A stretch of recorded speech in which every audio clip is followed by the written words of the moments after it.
Imagina por un momento un lugar donde el fuego arde eternamente, pero nunca consume, donde la oscuridad es tan densa que puedes sentirla, y el silencio solo es interrumpido por el llanto y el crujir de dientes. Un lugar del que nadie puede escapar, donde no existe una segunda oportunidad ni un momento de descanso.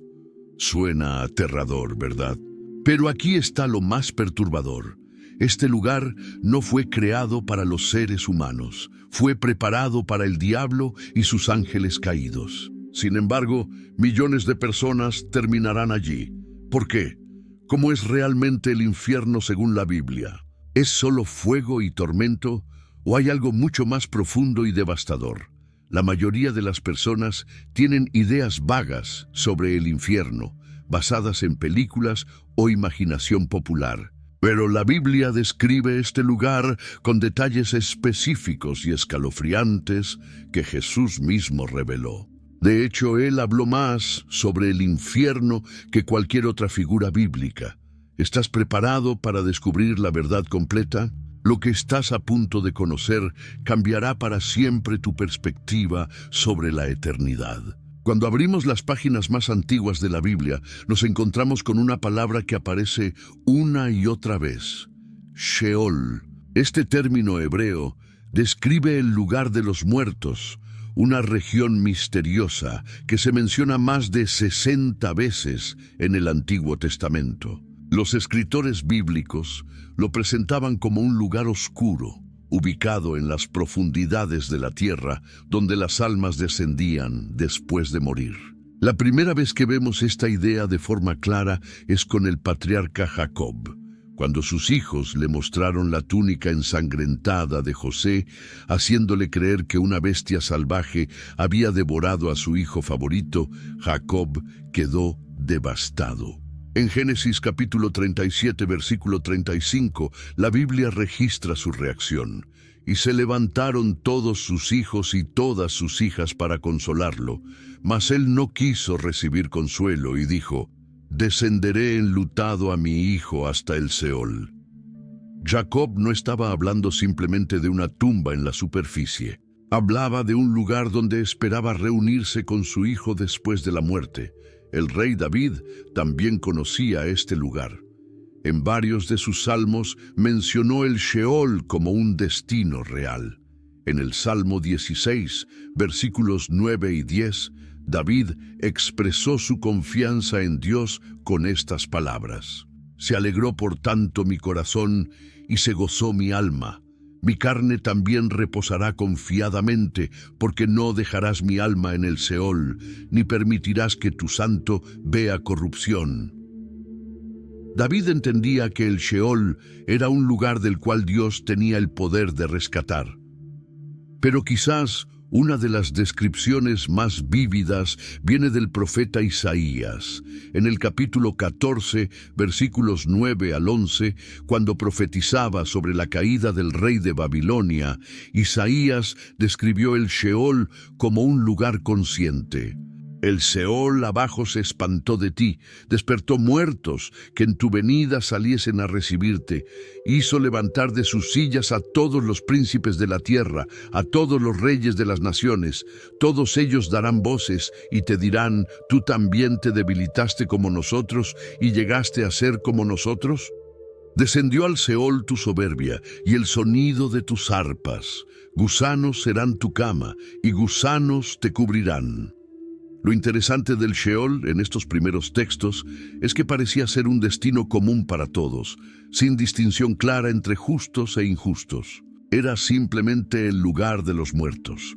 Sin embargo, esta comprensión comenzaría a desarrollarse y aclararse con el tiempo, revelando verdades más profundas sobre el destino eterno. Al sur de la ciudad de Jerusalén había un valle que todos conocían, pero del que pocos querían hablar. Se llamaba el Valle de Hinnom, y en hebreo se decía Gehinnom, de donde vendría la palabra Gehenna. Este no era un lugar cualquiera. Tenía una historia oscura que lo convertiría en el símbolo más poderoso del juicio divino. Durante los reinados de algunos de los peores reyes de Judá, Este valle se convirtió en escenario de horrores inimaginables. El rey Acaz y después su nieto Manasés practicaron allí rituales abominables. En 2 Crónicas, capítulo 28, versículo 3, leemos sobre Acaz. Quemó también incienso en el valle de los hijos de Hinnom e hizo pasar a sus hijos por fuego, conforme a las abominaciones de las naciones que Jehová había arrojado de la presencia de los hijos de Israel. Estos reyes sacrificaban a sus propios hijos al dios pagano Moloc, quemándolos vivos en ese valle maldito. El profeta Jeremías vivió en tiempos cuando estas prácticas todavía ocurrían. Dios le habló con palabras duras sobre lo que sucedía en ese lugar.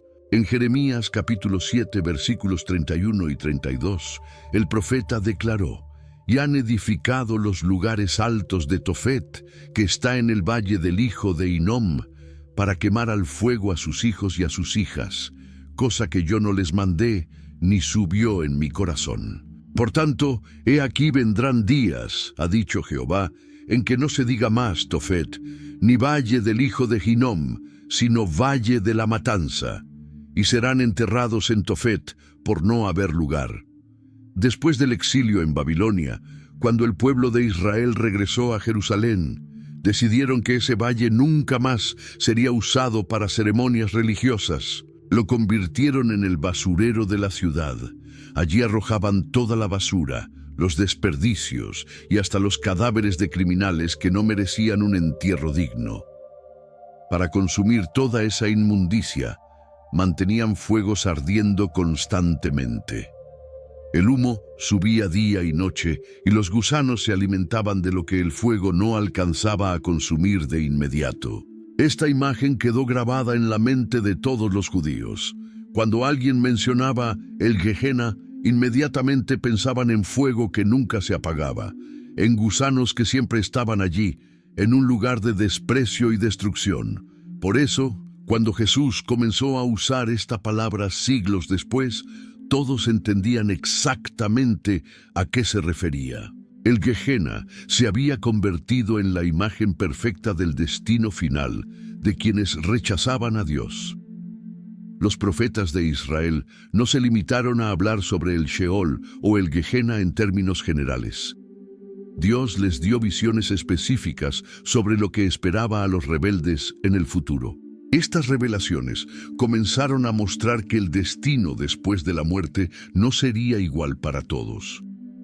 El profeta Isaías recibió una de las visiones más perturbadoras. Al final de su libro, en el capítulo 66, versículo 24, Isaías describió lo que sucedería con los transgresores. «Y saldrán, y verán los cadáveres de los hombres que se rebelaron contra mí, porque su gusano nunca morirá, ni su fuego se apagará, y serán abominables a todo hombre».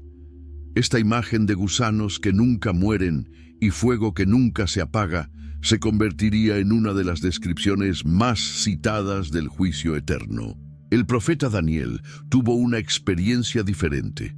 Durante el exilio en Babilonia recibió visiones extraordinarias sobre el fin de los tiempos. En Daniel, capítulo 12, versículos 1 y 2, un ángel le reveló: «Será tiempo de angustia, cual nunca fue desde que hubo gente hasta entonces. Pero en aquel tiempo será libertado tu pueblo, todos los que se hallen escritos en el libro, y muchos de los que duermen en el polvo de la tierra serán despertados, unos para vida eterna y otros para vergüenza y confusión perpetua». Aquí aparecía algo nuevo, una resurrección con dos destinos diferentes. No todos despertarían para lo mismo. Algunos experimentarían vida eterna, mientras otros se enfrentarían vergüenza y confusión que nunca terminaría. La palabra perpetua indicaba que este estado no sería temporal, sino permanente. El profeta Ezequiel también recibió revelaciones sobre el juicio. En el capítulo 32, versículos 21 y 27, Ezequiel describió cómo los poderosos de la tierra terminarían en las profundidades. De en medio del Seol hablarán a él los fuertes de los fuertes, con los que le ayudaron, que descendieron y yacen con los incircuncisos muertos a espada. Y no yacerán con los fuertes que cayeron de los incircuncisos, los cuales descendieron al Seol con sus armas de guerra. Estas profecías establecieron un patrón claro. Dios haría una separación definitiva entre quienes lo seguían y quienes se rebelaban contra él. El destino eterno no sería determinado por la nacionalidad, la riqueza o el poder, sino por la relación de cada persona con su Creador. Además del Sheol, las Escrituras introducen otro concepto que añade profundidad a nuestra comprensión del mundo invisible: el abismo. Esta palabra aparece especialmente en los textos apocalípticos y describe algo diferente al simple lugar de los muertos. El abismo se presenta como una prisión cósmica, un lugar de confinamiento para entidades espirituales rebeldes. En el libro de Job, considerado uno de los textos más antiguos de la Biblia, ya encontramos referencias a lugares de juicio que están bajo el control divino. En Job capítulo 26, versículo 6, leemos: El Seol está descubierto delante de él, y el Abadón no tiene cobertura. Abadón significa destrucción, y representa un nivel de juicio aún más profundo que el Sheol ordinario. El libro de Proverbios también menciona estos lugares. En el capítulo 15, versículo 11 dice: El Seol y el Abadón están delante de Jehová, cuanto más los corazones de los hombres. La idea aquí es que si Dios puede ver hasta las profundidades más oscuras del universo espiritual, ciertamente conoce todo lo que hay en el corazón humano. Pero es en el libro de Apocalipsis donde el concepto del abismo se desarrolla más completamente. En el capítulo 9, versículos 1 y 2, Juan describe una visión aterradora. El quinto ángel tocó la trompeta, y vi una estrella que cayó del cielo a la tierra, y se le dio la llave del pozo del abismo. Y abrió el pozo del abismo, y subió humo del pozo como humo de un gran horno, y se oscureció el sol y el aire por el humo del pozo. Este abismo aparece como un lugar de confinamiento temporal para demonios. En Lucas capítulo 8, versículo 31. Cuando Jesús se encontró con una legión de demonios, la Biblia registra: y le rogaban que no los mandase ir al abismo. Los demonios temían este lugar de encierro y suplicaron no ser enviados allí antes de tiempo. El apóstol Pedro también escribió sobre este lugar de confinamiento. En su segunda carta, capítulo 2, versículo 4, explicó: Porque si Dios no perdonó a los ángeles que pecaron, sino que arrojándolos al infierno, los entregó a prisiones de oscuridad para ser reservados al juicio. Judas, el hermano de Jesús, confirmó esta verdad en su carta, versículo 6, y a los ángeles que no guardaron su dignidad, sino que abandonaron su propia morada, los ha guardado bajo oscuridad, en prisiones eternas, para el juicio del gran día. Estos ángeles rebeldes no están libres vagando por la tierra, sino confinados en este abismo hasta que llegue el momento de su juicio final. Cuando Jesús comenzó su ministerio público, habló sobre el infierno más que cualquier otra persona en toda la Biblia. Esto sorprende a muchos que imaginan a Jesús solo como un maestro de amor y compasión. Pero precisamente porque amaba profundamente a las personas, les advirtió con claridad sobre el peligro que enfrentaban. Desde su primer gran sermón, conocido como el Sermón del Monte, Jesús introdujo el tema del Gehenna. En Mateo capítulo 5, versículos 21 y 22, declaró: Oísteis que fue dicho a los antiguos: no matarás, y cualquiera que matare será culpable de juicio. Pero yo os digo que cualquiera que se enoje contra su hermano será culpable de juicio, y cualquiera que diga necio a su hermano será culpable ante el concilio, y cualquiera que le diga fatuo quedará expuesto al infierno de fuego. La palabra que Jesús usó para infierno en este pasaje fue Gehenna. No estaba hablando de consecuencias temporales, sino del destino eterno. Y lo más impactante es que lo mencionó en el contexto de algo que muchos considerarían un pecado menor. Insultar a alguien con desprecio. Jesús estaba revelando que Dios juzga no solo las acciones externas, sino las actitudes del corazón. Momentos después, en ese mismo sermón, Jesús dio una de las advertencias más extremas que jamás pronunció.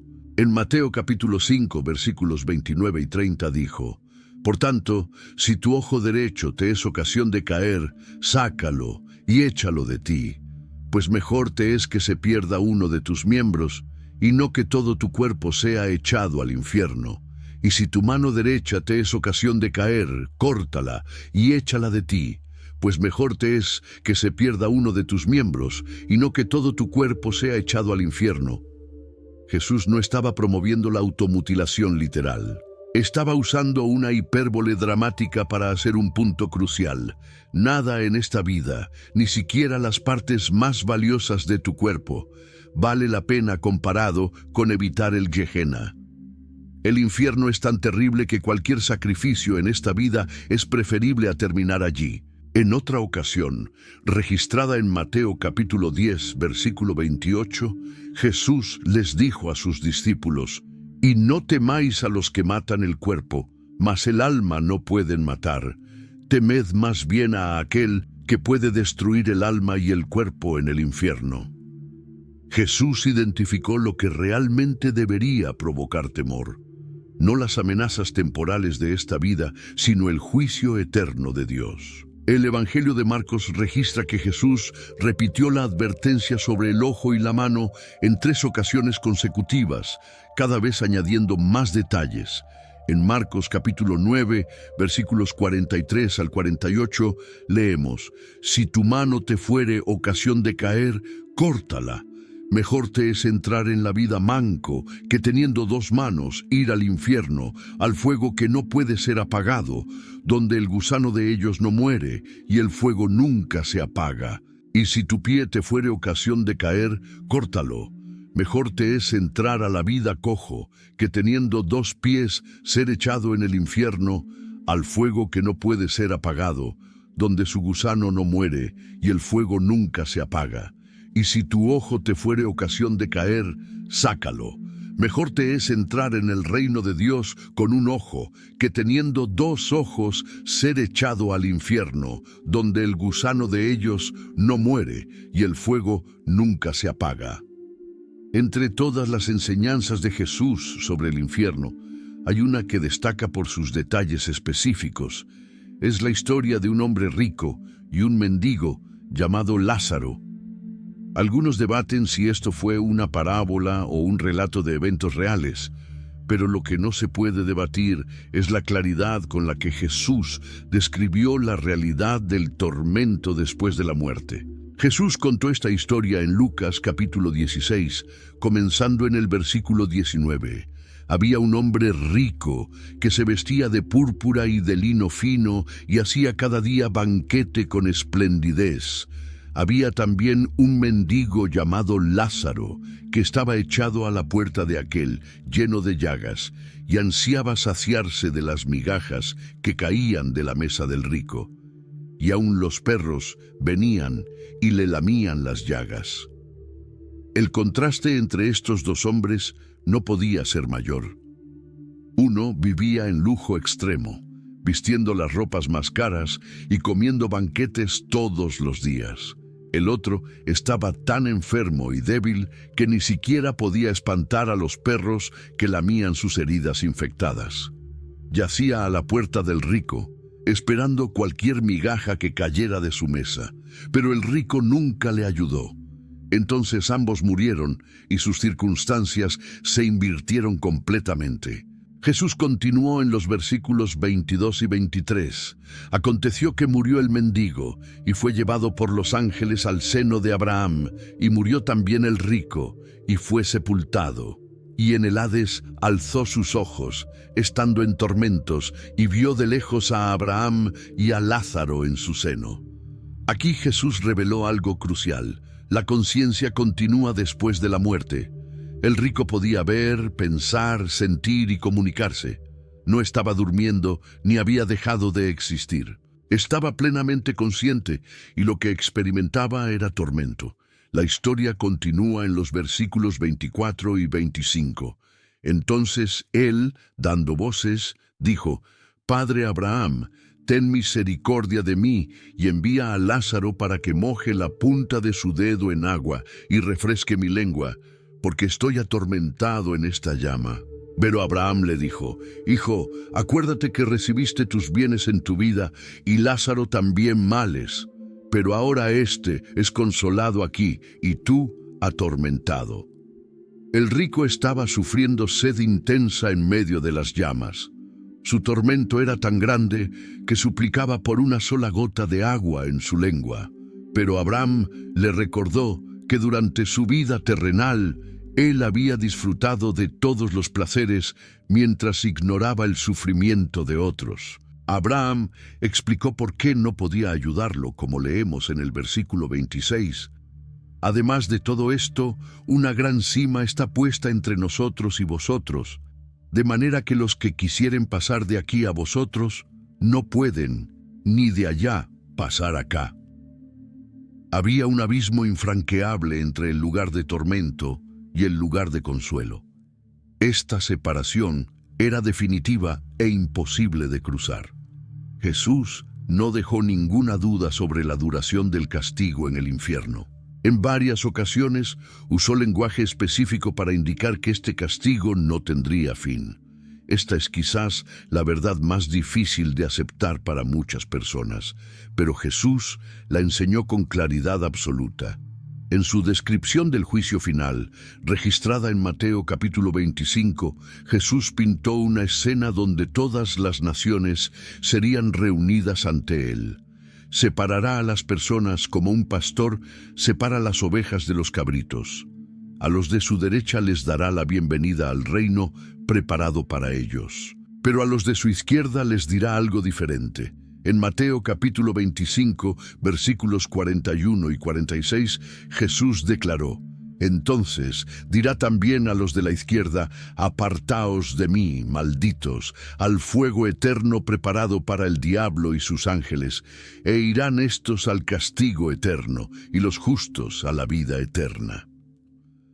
La palabra griega que Jesús usó para describir ambos destinos fue aionios, que significa eterno o sin fin. Este detalle es extremadamente importante. Jesús usó exactamente la misma palabra para describir la duración del castigo que usó para describir la duración de la vida eterna. Si alguien argumenta que el castigo eterno eventualmente termina, por consistencia lógica, tendría que decir lo mismo sobre la vida eterna. Pero nadie que crea en la Biblia sugeriría que la vida eterna tenga fin. En múltiples ocasiones, Jesús describió el infierno como un lugar de lloro y crujir de dientes. Esta frase aparece en Mateo capítulo 8, versículo 12. «Mas los hijos del reino serán echados a las tinieblas de afuera. Allí será el lloro y el crujir de dientes». La repitió en varias ocasiones más. No fue una mención casual, sino una descripción consistente. El lloro representa angustia emocional profunda y tristeza abrumadora. El crujir de dientes sugiere ira, frustración y dolor físico. Esta combinación indica un sufrimiento que es tanto emocional como físico, tanto interno como externo. En Marcos capítulo 9, como ya vimos, Jesús citó directamente al profeta Isaías cuando describió el infierno como el lugar donde el gusano de ellos no muere y el fuego nunca se apaga. La repetición de nunca y no en relación con el cese del tormento no podría ser más clara. No hay punto final. No hay momento en que el gusano finalmente muera o el fuego finalmente se apague.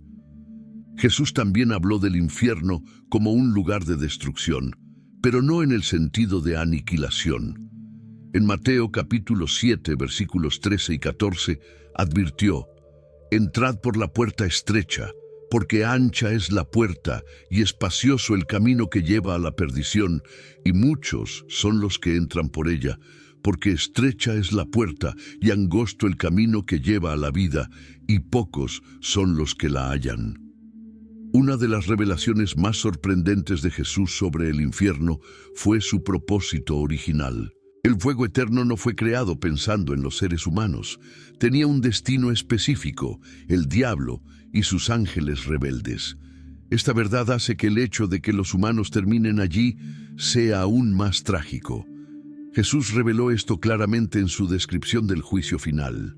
En Mateo, capítulo 25, versículo 41, como ya mencionamos, Él dirá a los de su izquierda: «Apartaos de mí, malditos, al fuego eterno preparado para el diablo y sus ángeles». La palabra preparado indica algo que fue diseñado y establecido con antelación para un propósito específico. El diablo no siempre fue el enemigo de Dios. Las Escrituras revelan que comenzó como un ángel de luz, uno de los seres más hermosos y poderosos que Dios creó, pero se rebeló. El profeta Ezequiel, en el capítulo 28, versículos 12 al 15, describió su estado original. «Tú eras el sello de la perfección, lleno de sabiduría y acabado de hermosura. En Edén, en el huerto de Dios estuviste, de toda piedra preciosa era tu vestidura. Perfecto eras en todos tus caminos desde el día que fuiste creado hasta que se halló en ti maldad». El profeta Isaías también describió su caída en el capítulo 14, versículos 12 al 15. «Como caíste del cielo, oh lucero hijo de la mañana. Cortado fuiste por tierra, tú que debilitabas a las naciones. Tú que decías en tu corazón: subiré al cielo, en lo alto junto a las estrellas de Dios, levantaré mi trono, y en el monte del testimonio me sentaré, a los lados del norte. Sobre las alturas de las nubes subiré, y seré semejante al Altísimo. Mas tú derribado eres hasta el Seol, a los lados del abismo». Lucifer, que significa portador de luz, quiso ser igual a Dios. Su orgullo lo llevó a la rebelión, y no se rebeló solo. Arrastró consigo a una tercera parte de los ángeles del cielo. En Apocalipsis, capítulo 12, versículo 4, leemos: «Y su cola arrastraba la tercera parte de las estrellas del cielo, y las arrojó sobre la tierra». Estas estrellas simbolizan los ángeles que siguieron a Satanás en su rebelión. Para estos seres que se rebelaron conscientemente contra Dios, conociendo perfectamente su gloria y bondad, se preparó el fuego eterno. Era el castigo apropiado para criaturas que vieron la luz perfecta y aún así escogieron las tinieblas. Fue preparado para aquellos que experimentaron el amor de Dios directamente y aún así eligieron el odio y la rebelión. Pero aquí está la tragedia. Cuando los seres humanos rechazan a Dios y su oferta de salvación, se alinean con esa misma rebelión. Escogen el mismo camino que eligió Satanás, y al hacerlo terminan compartiendo su destino, aunque ese destino nunca fue diseñado para ellos. El apóstol Pedro explicó en su segunda carta, capítulo 3, versículo 9, la verdadera voluntad de Dios. El Señor no retarda su promesa, según algunos la tienen por tardanza, sino que es paciente para con nosotros, no queriendo que ninguno perezca, sino que todos procedan al arrepentimiento. Dios no desea que nadie vaya al infierno. Su deseo es que todos se arrepientan y sean salvos. En 1 Timoteo capítulo 2, versículos 3 y 4, Pablo escribió: «Porque esto es bueno y agradable delante de Dios nuestro Salvador, el cual quiere que todos los hombres sean salvos y vengan al conocimiento de la verdad». La voluntad de Dios es clara. Quiere que todas las personas se salven. El infierno existe como consecuencia de la rebelión, no como el plan preferido de Dios para la humanidad. Jesús mismo expresó su dolor por aquellos que rechazan la salvación. En Mateo capítulo 23, versículos 37 y 38, lloró sobre Jerusalén. Jerusalén, Jerusalén, que matas a los profetas y apedreas a los que te son enviados. ¿Cuántas veces quise juntar a tus hijos como la gallina junta sus polluelos debajo de las alas, y no quisiste? He aquí vuestra casa os es dejada desierta. El corazón de Jesús se quebranta por aquellos que rechazan su protección. La descripción más recurrente del infierno en las Escrituras es la del fuego inextinguible. Este elemento aparece una y otra vez en los labios de Jesús, de los profetas y de los apóstoles. No es un fuego ordinario que eventualmente consume su combustible y se apaga. Es un fuego que arde perpetuamente, sin cesar jamás. Juan el Bautista fue el primero en introducir esta imagen cuando preparaba el camino para Jesús. En Mateo capítulo 3, versículos 11 y 12, Juan anunció: Yo a la verdad os bautizo en agua para arrepentimiento, pero el que viene tras mí, cuyo calzado yo no soy digno de llevar, es más poderoso que yo. Él os bautizará en Espíritu Santo y fuego. Su aventador está en su mano, y limpiará su era, y recogerá su trigo en el granero, y quemará la paja en fuego que nunca se apagará. La frase fuego que nunca se apagará es clara y directa. Juan no estaba hablando de un castigo temporal o de un fuego simbólico. Estaba describiendo una realidad eterna donde el fuego cumple su función de juicio sin interrupción. El Evangelio de Marcos registra las palabras de Jesús sobre este tema con particular énfasis. En el capítulo 9, versículo 43, Jesús advirtió: Si tu mano te fuere ocasión de caer, córtala. Mejor te es entrar en la vida manco, que teniendo dos manos ir al infierno, al fuego que no puede ser apagado. La expresión no puede ser apagado es absoluta. No dice que será difícil apagarlo o que tomará mucho tiempo. Dice que es imposible apagarlo. Esta descripción del fuego eterno se repite constantemente en las enseñanzas de Jesús. Cada vez que hablaba del destino final de los impíos, mencionaba el fuego como elemento central de su tormento. En Mateo capítulo 18, versículo 8, Jesús dijo: Por tanto, si tu mano o tu pie te es ocasión de caer, córtalo y échalo de ti. Mejor te es entrar en la vida cojo o manco, que teniendo dos manos o dos pies, ser echado en el fuego eterno. El apóstol Judas también escribió sobre este fuego inextinguible. En su carta, versículo 7, menciona el ejemplo de Sodoma y Gomorra. Como Sodoma y Gomorra y las ciudades vecinas, las cuales de la misma manera que aquellos, habiendo fornicado e ido en pos de vicios contra naturaleza, fueron puestas por ejemplo, sufriendo el castigo del fuego eterno. Estas ciudades fueron destruidas por fuego literal en su tiempo, pero Judas las presenta como ejemplo del fuego eterno que vendrá. Lo más importante de entender sobre este fuego es que no es simplemente una metáfora del sufrimiento. La Biblia lo presenta como una realidad tan concreta como terrible. Es el medio por el cual se ejecuta el juicio divino sobre aquellos que rechazaron su gracia. Y a diferencia de cualquier fuego terrenal que eventualmente se extingue, este fuego cumple su propósito eternamente. Junto con la descripción del fuego, las Escrituras presentan otra característica del infierno que parece contradictoria: la oscuridad absoluta. ¿Cómo puede haber fuego y oscuridad al mismo tiempo?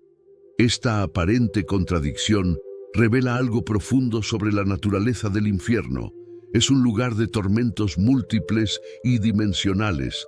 Jesús usó la frase tinieblas de afuera en varias ocasiones para describir el destino de los rechazados. En Mateo capítulo 8, versículos 11 y 12, cuando un centurión romano mostró gran fe, Jesús dijo: y os digo que vendrán muchos del oriente y del occidente, y se sentarán con Abraham e Isaac y Jacob en el reino de los cielos.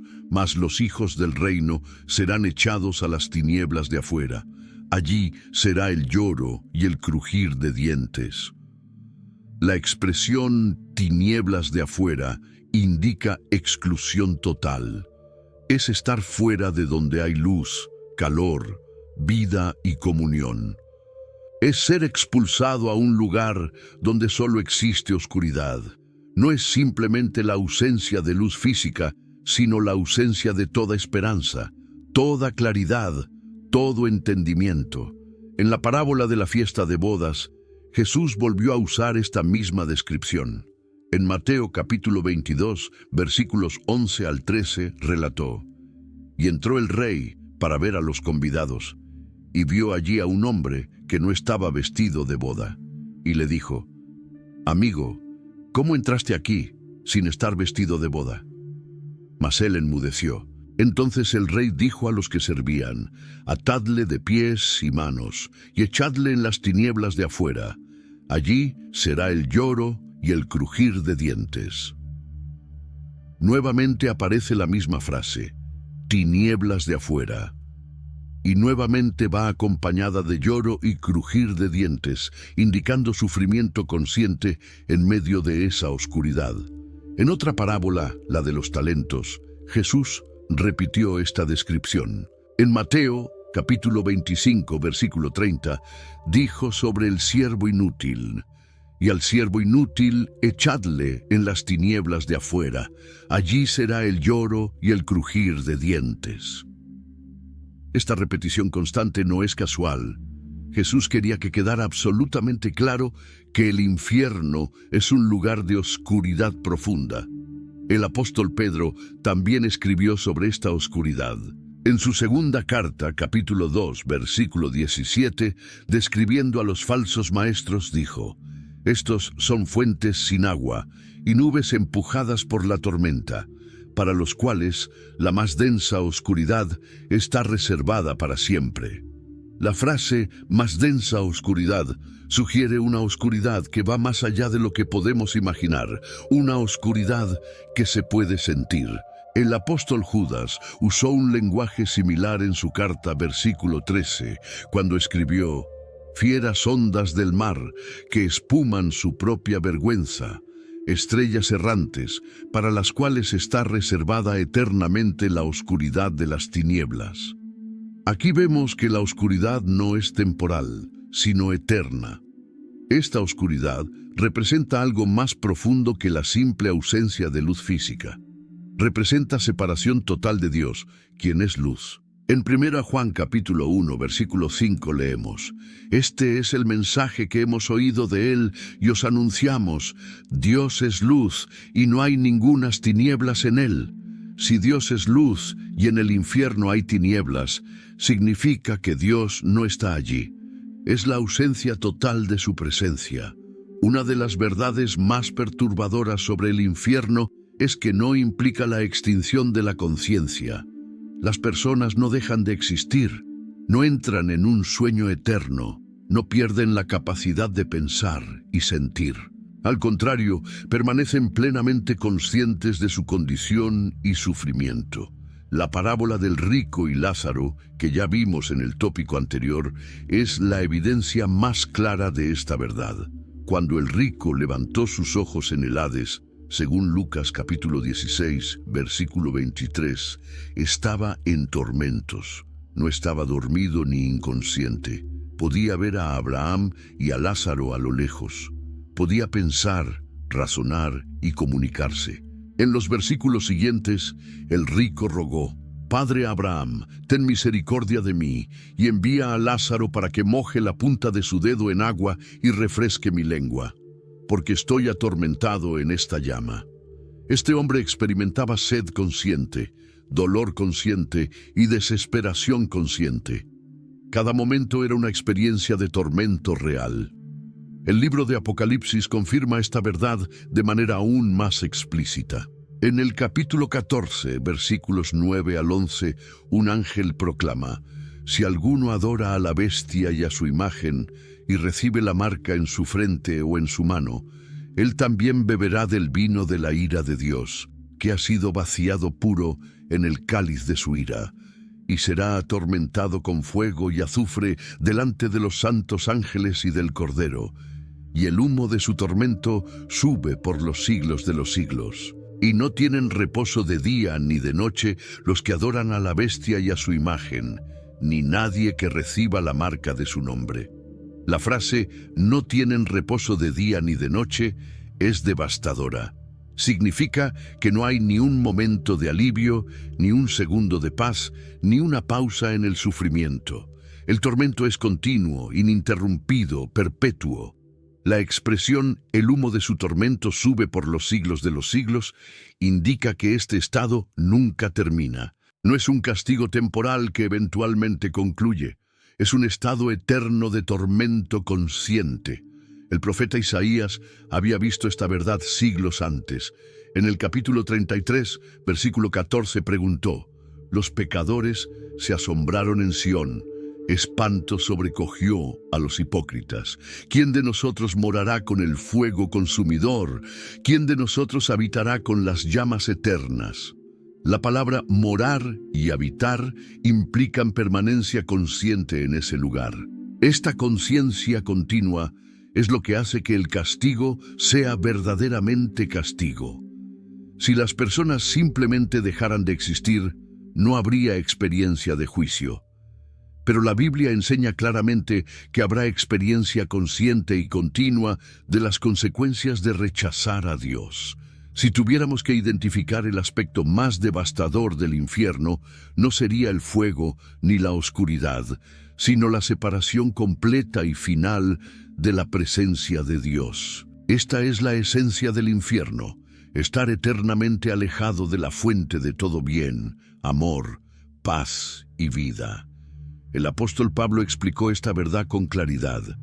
En su segunda carta a los Tesalonicenses, capítulo 1, versículos 8 y 9, escribió: «En llama de fuego, para dar retribución a los que no conocieron a Dios, ni obedecen al Evangelio de nuestro Señor Jesucristo, los cuales sufrirán pena de eterna perdición, excluidos de la presencia del Señor y de la gloria de su poder».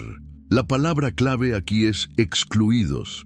No significa simplemente estar distante, sino estar completamente separado, expulsado, apartado de la presencia del Señor.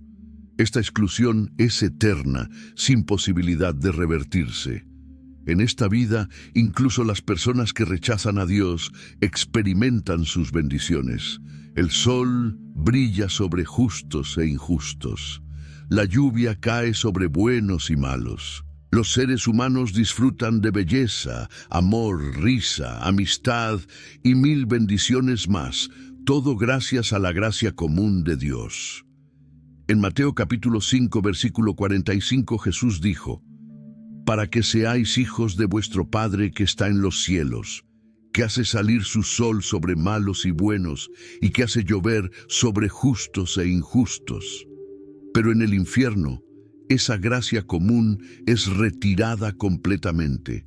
No hay belleza allí, porque Dios es el autor de la belleza. No hay amor, porque Dios es amor. No hay paz, porque Dios es el príncipe de paz. No hay esperanza, porque Dios es la fuente de esperanza. Todo lo bueno que existe proviene de Dios, y en el infierno su presencia está ausente por completo. El salmista David entendía que la presencia de Dios era lo más valioso de la existencia. En el Salmo 16, versículo 11, escribió: «Me mostrarás la senda de la vida, en tu presencia hay plenitud de gozo, delicias a tu diestra para siempre». Si en la presencia de Dios hay plenitud de gozo, entonces la ausencia de su presencia significa ausencia total de gozo. En el Salmo 51, versículo 11, cuando David pecó gravemente, su mayor temor no era el castigo temporal, sino la separación de Dios. «No me eches de delante de ti y no quites de mí tu Santo Espíritu». David sabía que estar lejos de Dios era el peor destino imaginable. Esta separación es el cumplimiento final de las palabras que Jesús pronunciará en el día del juicio. En Mateo capítulo 7, versículo 23, Jesús dijo: «Y entonces les declararé, nunca os conocí, apartaos de mí, hacedores de maldad». La palabra apartaos es una sentencia de separación eterna. En el capítulo 25 de Mateo, versículo 41, Jesús repite esta sentencia: «Apartaos de mí, malditos, al fuego eterno preparado para el diablo y sus ángeles». La primera palabra de condena es apartaos. Antes de mencionar el fuego, antes de describir el castigo, viene la orden de separación. Esta separación de Dios es irreversible. No hay puentes entre el infierno y el cielo, no hay caminos de regreso, no hay segundas oportunidades. Es una exclusión permanente de todo lo que Dios es y todo lo que Dios da. El libro de Apocalipsis introduce una distinción crucial que muchos pasan por alto.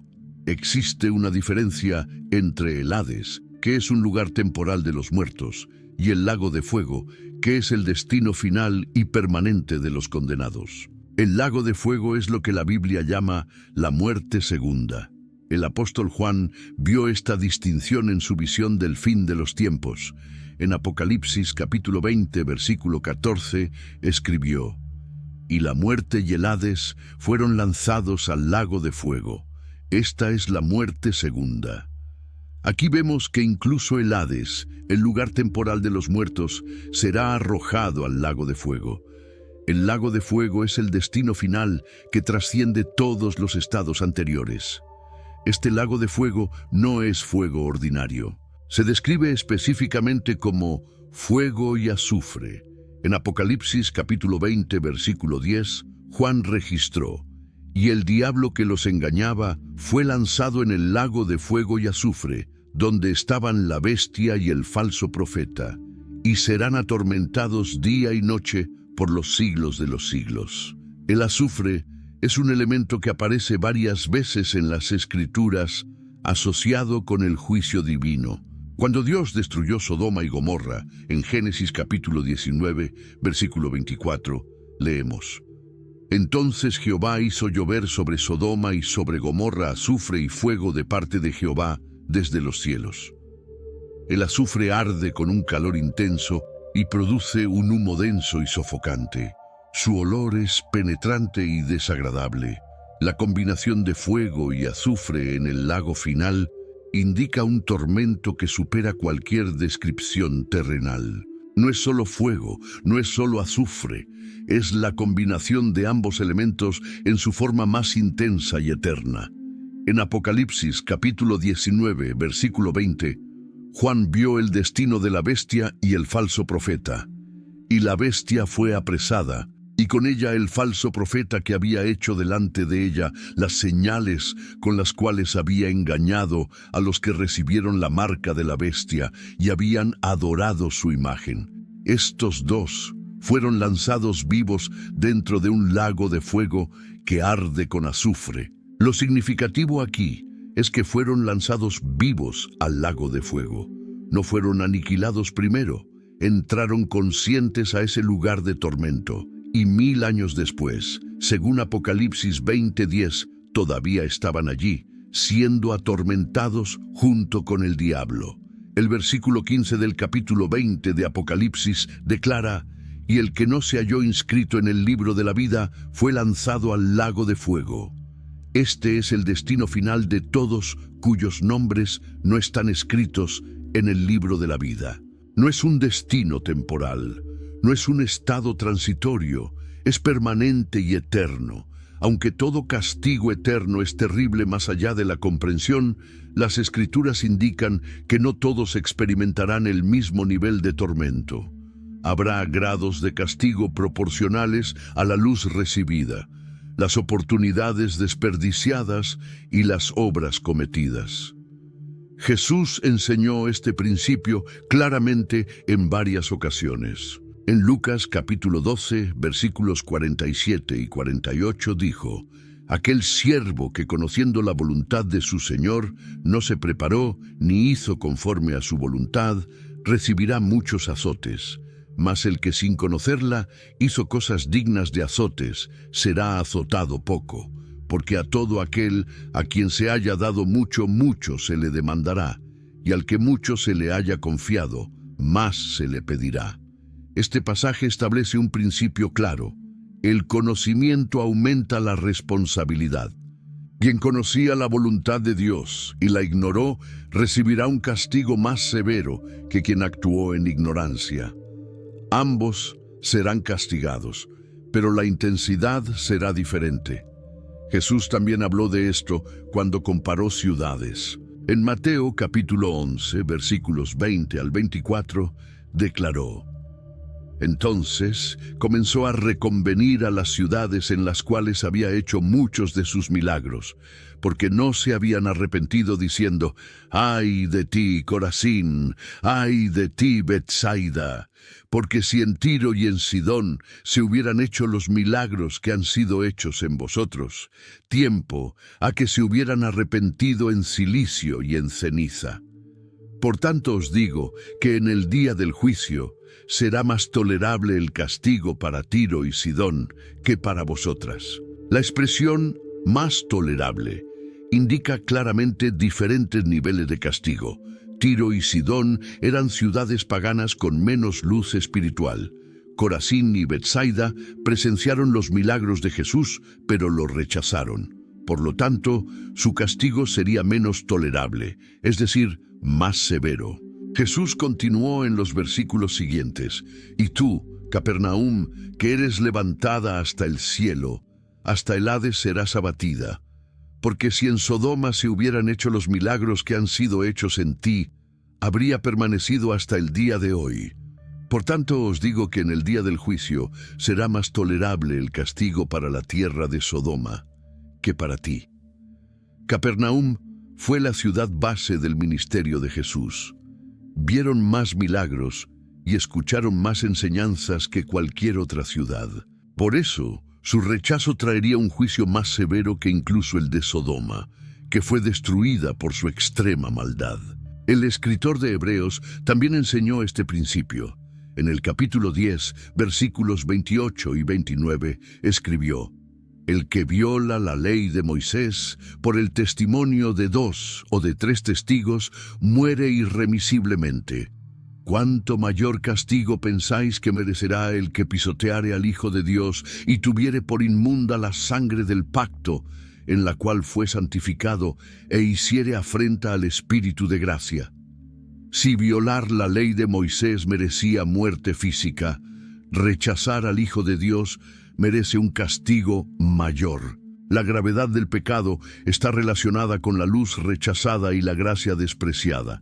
Este principio de grados de castigo revela la justicia perfecta de Dios. No todos los pecados son iguales, no todas las oportunidades son las mismas, no todos los niveles de conocimiento son idénticos. Dios juzgará con perfecta equidad, considerando cada circunstancia. Una de las imágenes más inquietantes que Jesús usó para describir el infierno fue la del gusano que no muere. Esta imagen aparece repetidamente en sus enseñanzas y proviene directamente de la profecía de Isaías. No es solo una metáfora, sino una descripción de una realidad espiritual aterradora. Como ya vimos, Jesús citó esta imagen en Marcos capítulo 9, pero la repetición es importante porque aparece 3 veces consecutivas. En los versículos 44, 46 y 48, después de mencionar el fuego que no se apaga, Jesús añade: donde el gusano de ellos no muere, y el fuego nunca se apaga. ¿Qué significa esta imagen del gusano que no muere?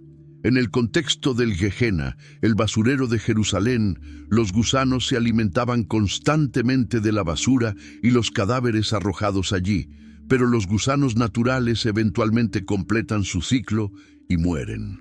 El gusano del infierno, en cambio, nunca muere. Algunos estudiosos sugieren que este gusano representa el remordimiento interno que nunca cesa. Es la conciencia que constantemente acusa, recordando las oportunidades perdidas, las verdades rechazadas, las advertencias ignoradas. Es un tormento que viene desde dentro, no solo desde fuera. En el infierno las personas verán con perfecta claridad las decisiones que tomaron. Entenderán exactamente lo que rechazaron y lo que perdieron. Esta comprensión no traerá paz, sino angustia perpetua. El gusano de la conciencia los atormentará eternamente, sin permitir un momento de olvido o escape mental.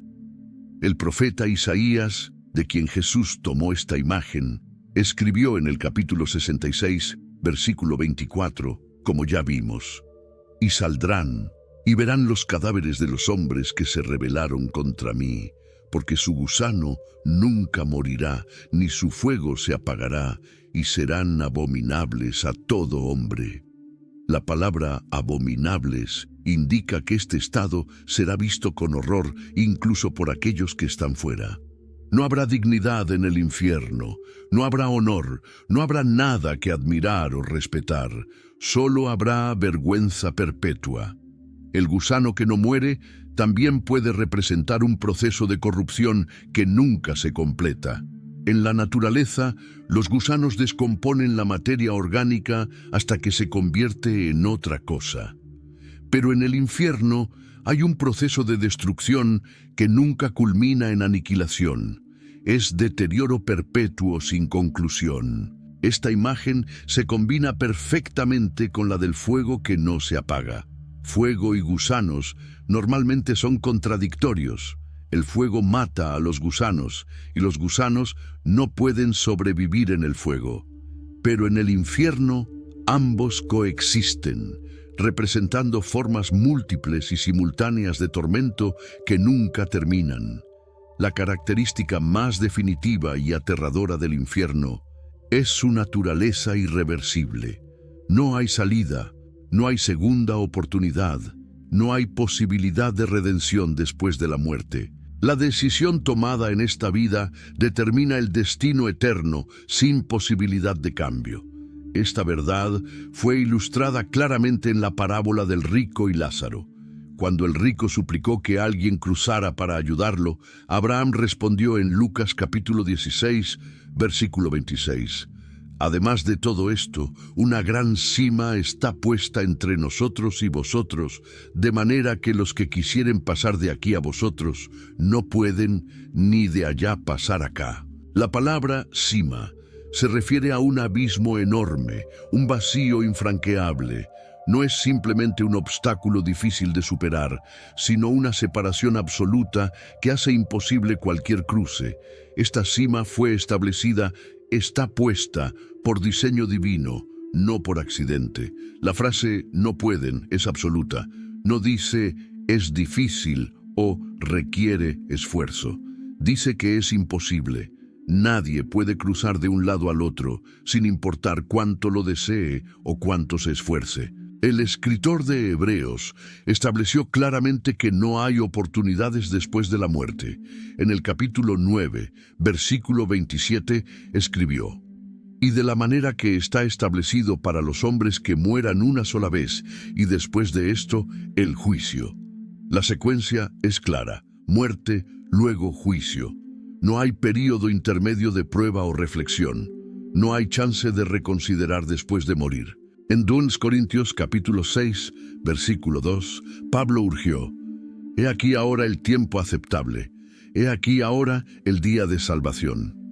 La palabra ahora enfatiza que el tiempo para decidir es durante esta vida, no después. No existe un día de salvación después de la muerte. Jesús mismo enseñó sobre la importancia de estar preparados antes de que llegue el fin. En la parábola de las 10 vírgenes, en Mateo capítulo 25, versículos 10 al 12, contó: «Pero mientras ellas iban a comprar, vino el esposo, y las que estaban preparadas entraron con él a las bodas, y se cerró la puerta. Después vinieron también las otras vírgenes, diciendo: Señor, Señor, ábrenos. Mas él, respondiendo, dijo: de cierto os digo que no os conozco. La frase «se cerró la puerta» marca un punto de no retorno. Una vez que la puerta se cierra, no se puede abrir de nuevo. Las vírgenes insensatas llegaron demasiado tarde y no hubo segunda oportunidad para ellas. Algunos sugieren la idea del purgatorio o una oportunidad post-mortem de arrepentimiento, pero estas ideas no tienen fundamento bíblico. La Biblia es consistente en enseñar que el estado después de la muerte es fijo e inmutable.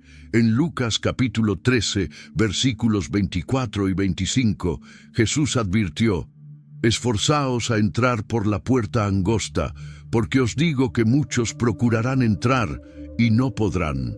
Después que el padre de familia se haya levantado y cerrado la puerta, y estéis fuera, y comencéis a llamar a la puerta diciendo: «Señor, Señor, ábrenos», Él respondiendo os dirá: «No sé de dónde sois». Habrá un momento cuando sea demasiado tarde, un momento cuando la puerta se cierra y no vuelve a abrirse, un momento cuando las súplicas ya no serán escuchadas porque el tiempo de gracia terminó. Esta realidad no es crueldad divina, sino respeto por la libertad humana. Dios permite que las personas elijan durante toda su vida, envía advertencias, ofrece salvación, da oportunidades múltiples, pero cuando la vida termina, la decisión se vuelve permanente. El infierno es en esencia Dios dando a las personas lo que eligieron, una eternidad sin Él. Al final de los tiempos, después de que todo lo profetizado se haya cumplido, vendrá el momento más solemne de la historia, el juicio final ante el gran trono blanco. El apóstol Juan fue testigo de esta escena en su visión apocalíptica, y lo que vio dejó claro que ningún ser humano escapará de comparecer ante Dios. En Apocalipsis capítulo 20, versículos 11 y 12, Juan describió lo que presenció. «Y vi un gran trono blanco, y al que estaba sentado en él, de delante del cual huyeron la tierra y el cielo, y ningún lugar se encontró para ellos. Y vi a los muertos, grandes y pequeños, de pie ante Dios, y los libros fueron abiertos, y otro libro fue abierto, el cual es el libro de la vida, y fueron juzgados los muertos por las cosas que estaban escritas en los libros según sus obras». Este trono es descrito como blanco, un color que simboliza pureza, santidad y justicia perfecta.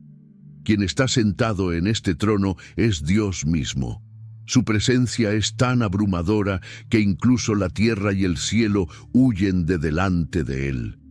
No hay lugar donde esconderse. No hay manera de evitar este encuentro. Todos los muertos estarán allí, grandes y pequeños, ricos y pobres, poderosos y débiles. No habrá excepciones ni privilegios. Cada persona que haya vivido y rechazado a Dios comparecerá ante este trono. Los libros serán abiertos.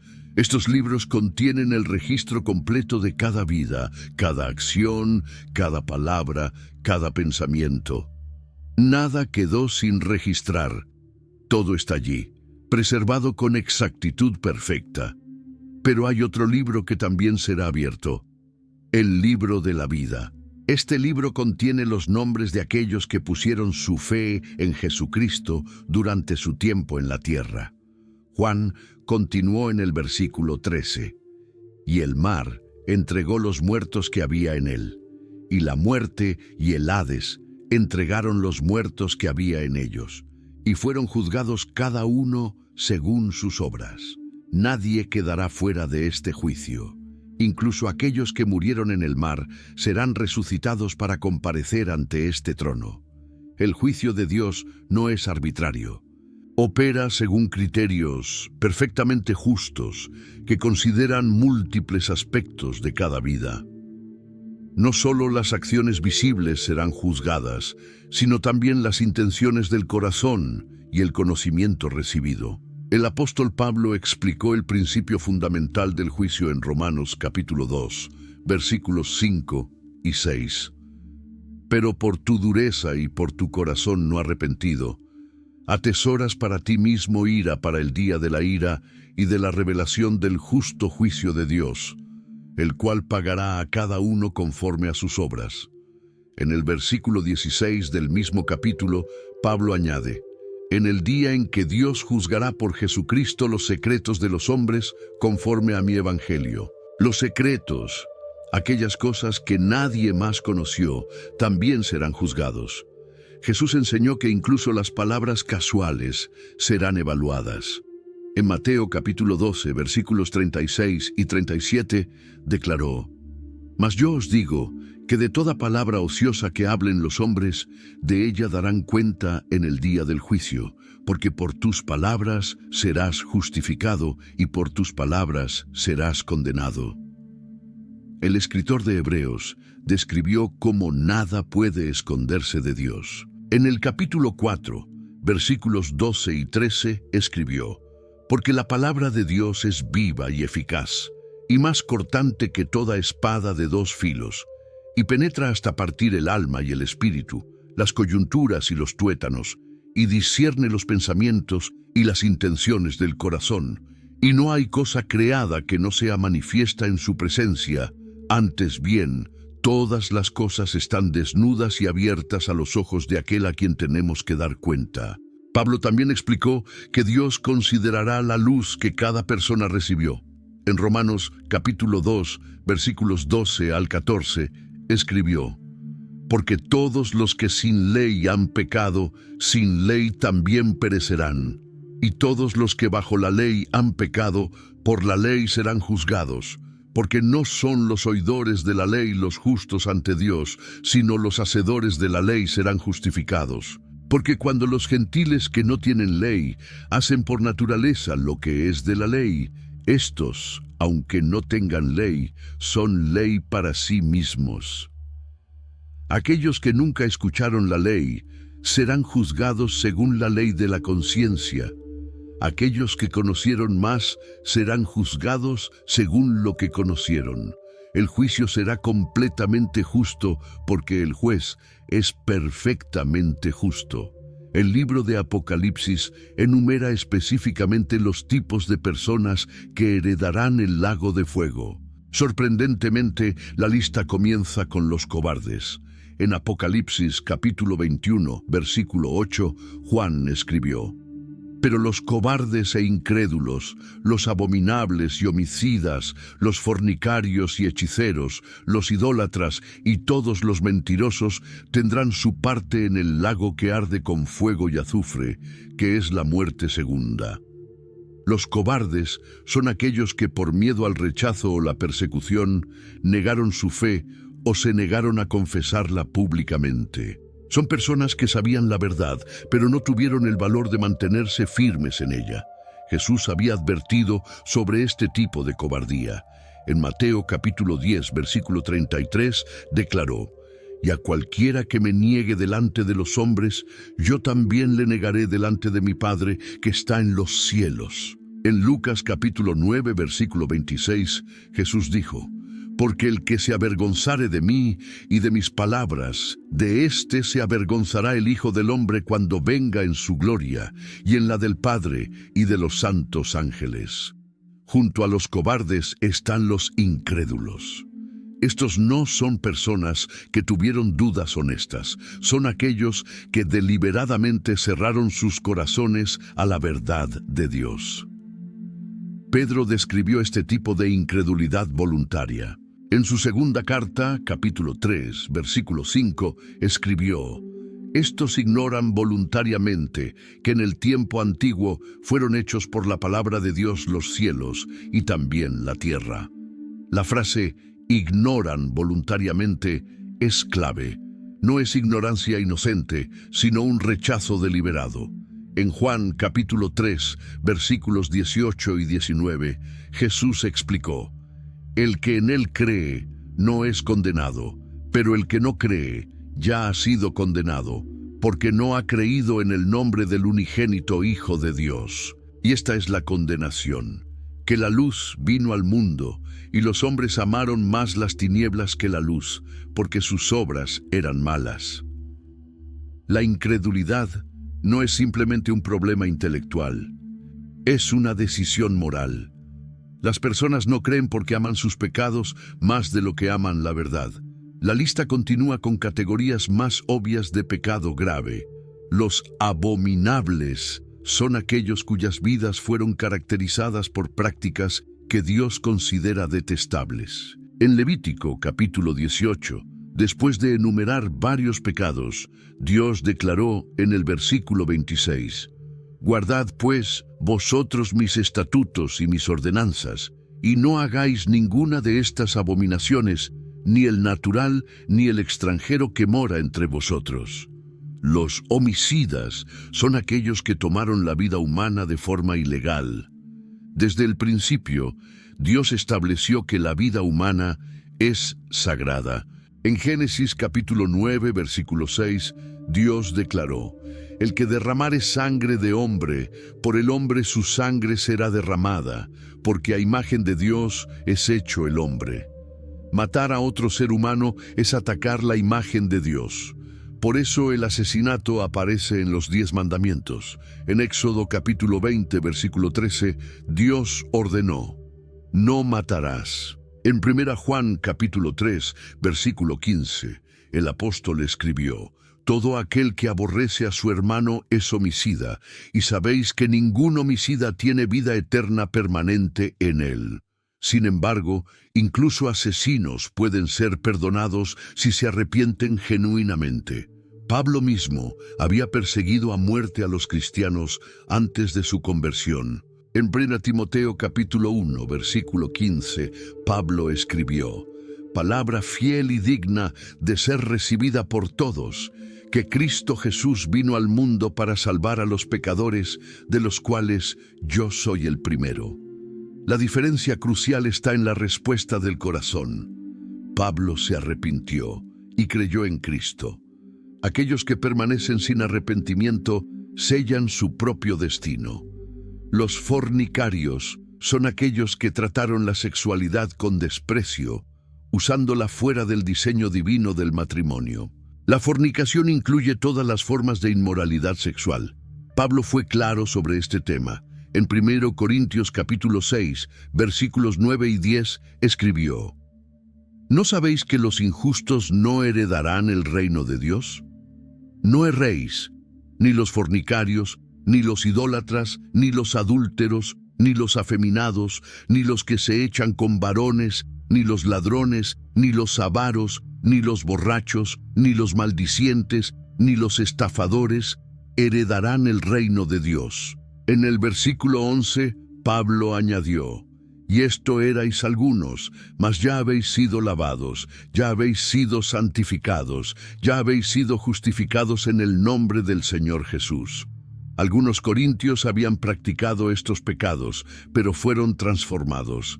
En Hebreos capítulo 13, versículo 4, leemos, «Honroso sea en todos el matrimonio, y el lecho sin mancilla. Pero a los fornicarios y a los adúlteros los juzgará Dios». Los hechiceros son aquellos que buscaron poder sobrenatural a través de medios prohibidos. La hechicería es un intento de manipular fuerzas espirituales fuera de la voluntad de Dios. En Éxodo capítulo 22, versículo 18, Dios ordenó, «A la hechicera no dejarás que viva». Esta severidad muestra cuán serio es este pecado.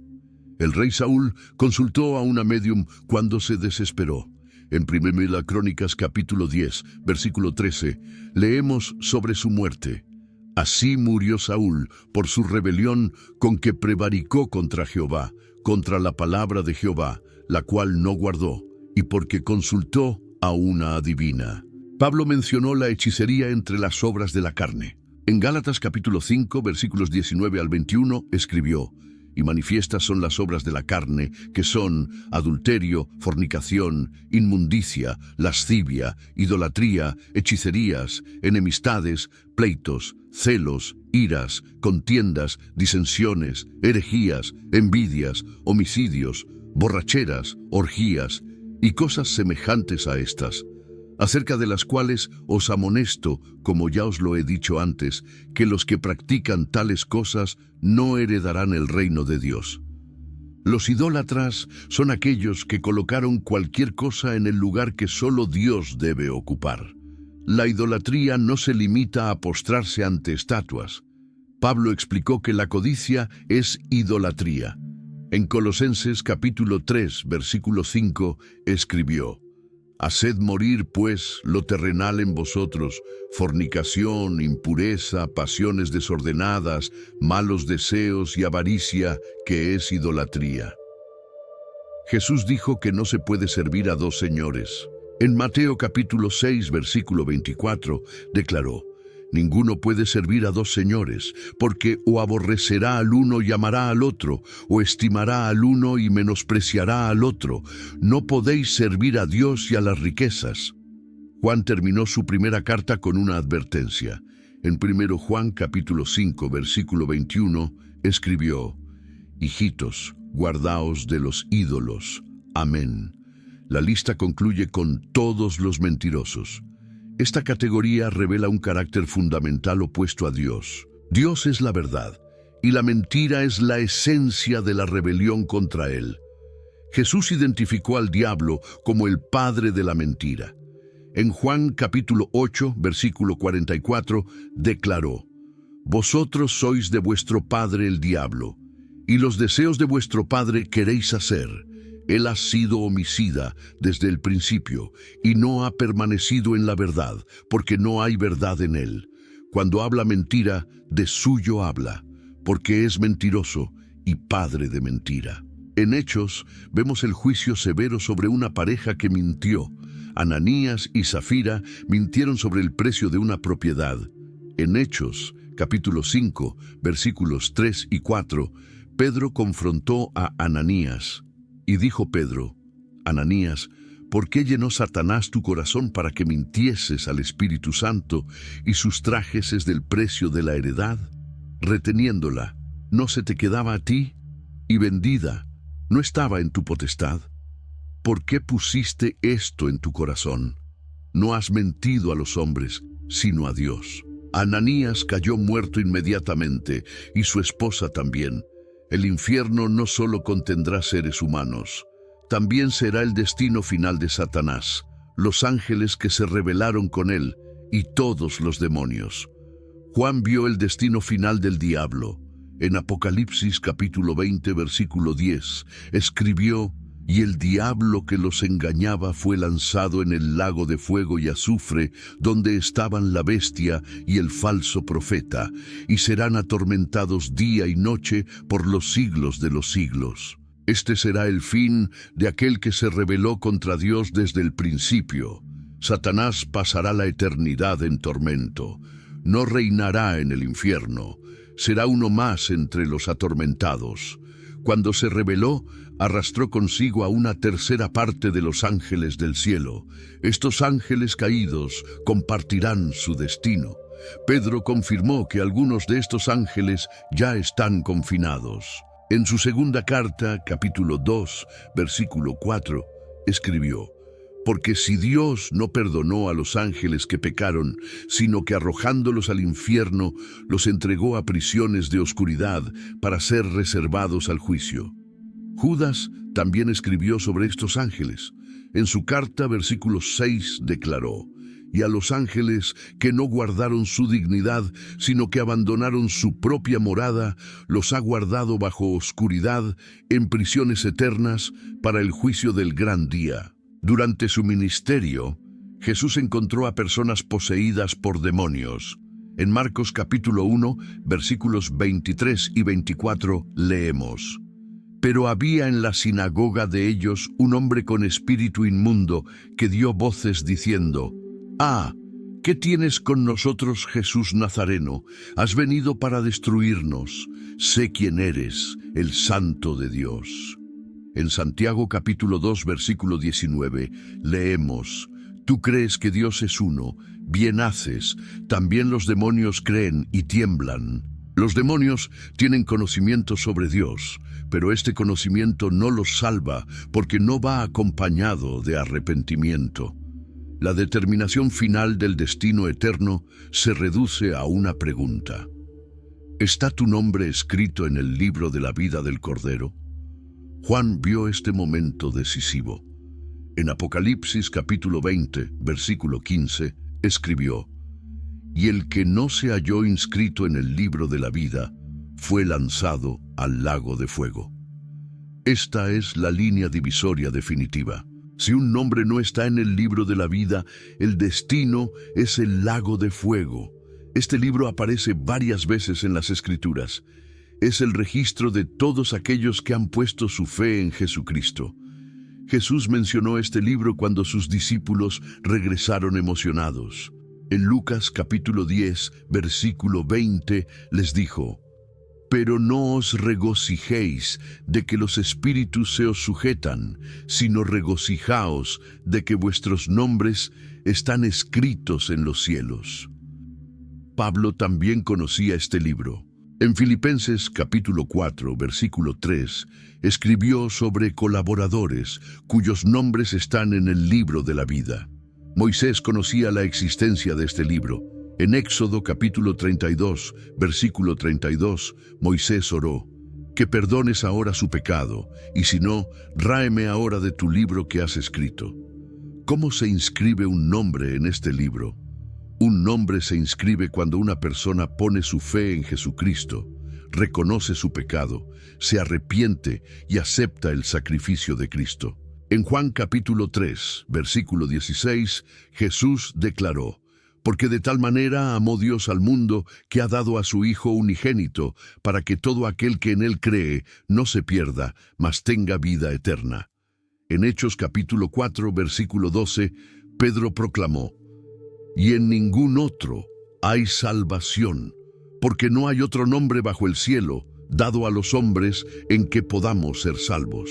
En Juan capítulo 1, versículo 12, leemos: «Mas a todos los que le recibieron, a los que creen en su nombre, les dio potestad de ser hechos hijos de Dios».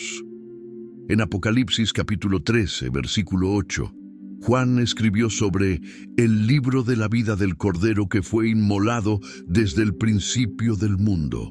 Es el libro del Cordero porque solo Jesucristo tiene el poder de inscribir nombres en él. Su sangre es la tinta con la que se escriben esos nombres. La ausencia de un nombre en este libro no es un capricho divino. Es el resultado de una vida que rechazó la gracia y el sacrificio que Cristo ofreció. Cada persona decide su destino por la respuesta que da a Cristo durante su vida en la tierra. Si este video te impactó, si estas verdades bíblicas tocaron tu corazón, te invito a que compartas este contenido con tus amigos, con tu familia, con todos aquellos que necesitan escuchar estas verdades. Muchas personas viven sus vidas sin pensar en la eternidad, sin considerar las consecuencias de sus decisiones. Al compartir este video, podrías estar ayudando a alguien a despertar a la realidad espiritual y tomar la decisión más importante de su vida. No olvides suscribirte a nuestro canal y activar la campanita de notificaciones para recibir más contenido bíblico que te ayudará a crecer en tu fe y comprensión de las Escrituras. Cada semana compartimos estudios profundos sobre temas que realmente importan para tu vida espiritual y tu eternidad. Deja tu comentario abajo contándonos qué te pareció este video, qué aprendiste o si tienes alguna pregunta sobre estos temas. Nos encanta leer tus comentarios y saber que este contenido está impactando vidas. Y lo más importante, si después de ver este video te das cuenta de que necesitas asegurarte de que tu nombre esté en el libro de la vida, no esperes más. Hoy es el día de salvación. Reconoce que eres pecador, arrepiéntete de tus pecados, cree en Jesucristo como tu Salvador personal y acepta el sacrificio que Él hizo en la cruz por ti. Esa decisión determinará dónde pasarás la eternidad. Que Dios te bendiga y te guarde. Hasta el próximo video.